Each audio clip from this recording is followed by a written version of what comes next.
Hello friends, আমরা এর পূর্বের পর্বে জেট ইঞ্জিনের কম্বাস চেম্বারটার ভিতর অংশটা হোল করে নিয়েছিলাম। এবার আমরা যে স্টপ অংশটা হবে সেটা সংযোগ করে দেখাবো। অর্থাৎ এখানে দেখছেন এটা কাটা রয়েছে, অর্থাৎ এটার ভিতরে সংযোগ হবার জন্য। তো চলুন এটা সংযোগ করি।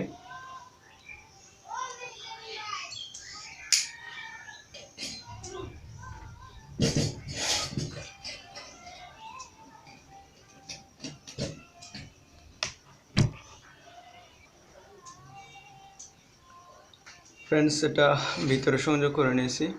এখন সোজা করে নেব একটু, তারপরে এতে রিবেট সংযোগ করে নেব। আপনারা দেখছেন এখানে হোল করা রয়েছে।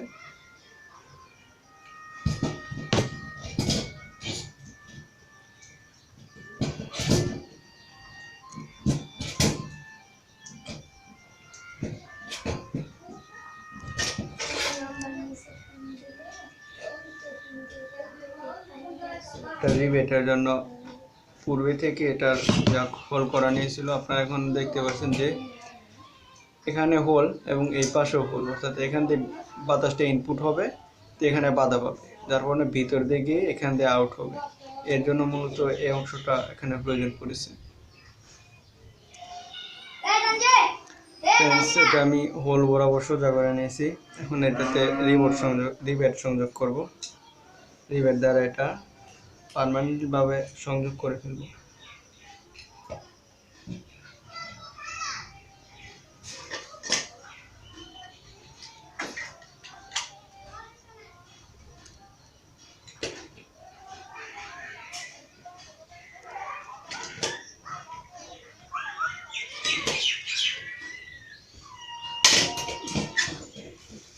ফ্রেন্ডস, এটাতে রিবেট সংযোগ করা হয়ে গেল এবং এটা খুব সুন্দরভাবে এটার সাথে লেগে গেল।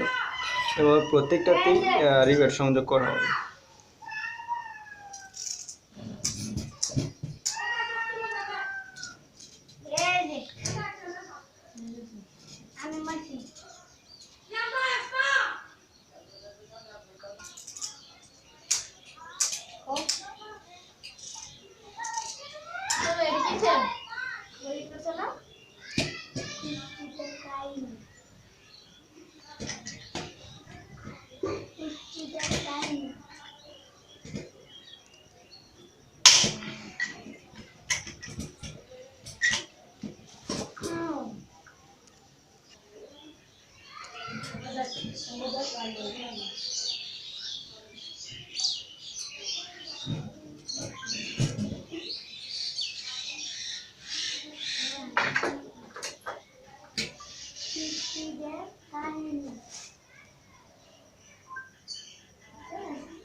সো ফ্রেন্ডস, এটাতে রিবেট সংযোগ করা প্রায় হয়ে গেছে।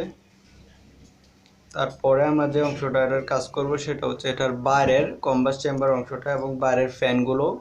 এখানে আপনারা একটা জিনিস আমি উল্লেখ করিনি যে রানিং ফ্যান এবং স্টপ ফ্যান দুটি এক নয়।